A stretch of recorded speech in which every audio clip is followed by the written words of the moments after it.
It's too dang cold. Jeez.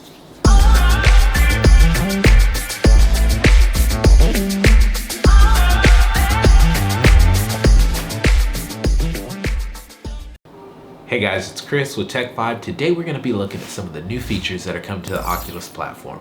Now, some of the features I'm going to talk about today are going to be exclusive to the Quest 2, but there's some good stuff coming. Let's check it out. Now, a lot of you probably already know that a 90 Hz refresh rate is coming by default for the Oculus Quest 2.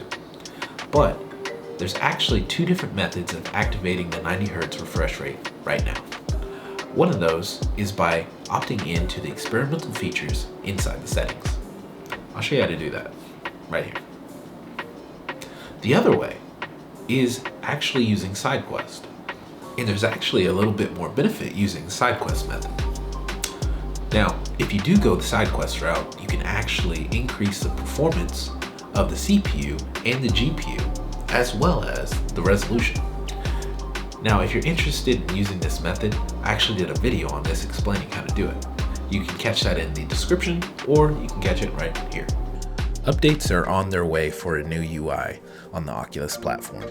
This can be expected to be launched early next year.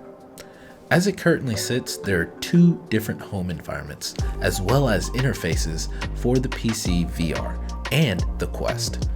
Oculus is set out to bring together these UIs, making them unison and taking away the vast differences in them, helping bring a more standardization to the Oculus platform.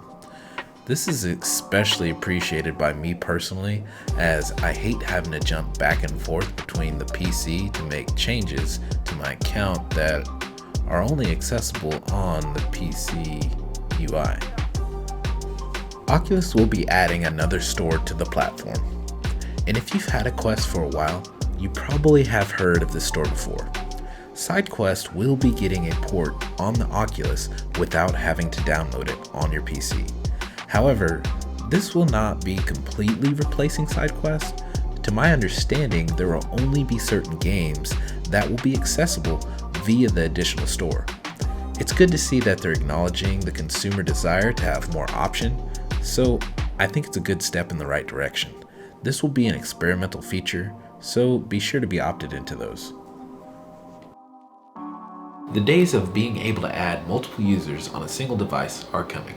This is great for family members that share devices and want to have their own profile. Now, it's not clear whether you'll be able to game share, but if I had to guess, I wouldn't hold my breath on it. Nonetheless, no longer will you have to share your profile with that annoying brother or sister. The days of XX made you mad XXXX are sure to rise. Fitness games are growing interest in the VR world, and more applications are being made to meet the need. Oculus is making a big move into the fitness industry with Oculus Move. This is going to be the Fitbit of VR.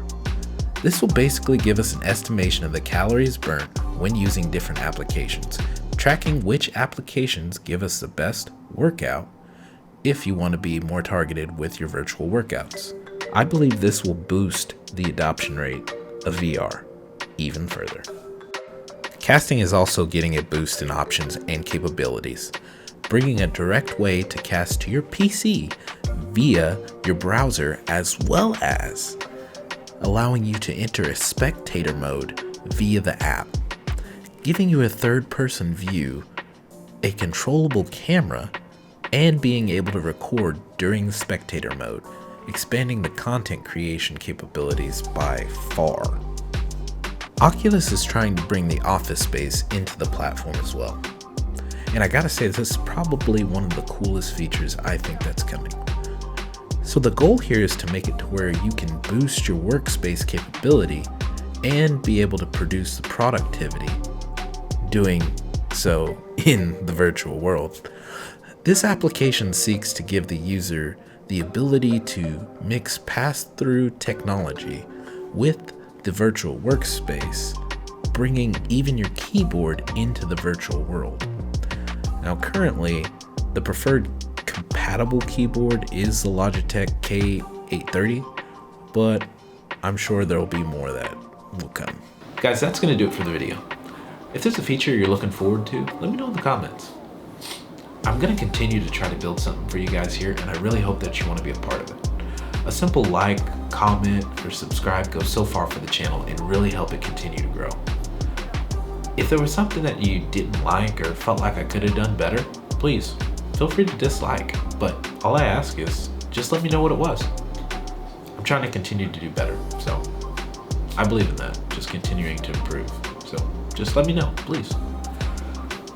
I hope you can like, I hope you can subscribe, and if not, I hope to catch you in another one. And remember, it's a vibe, tech vibe, specifically.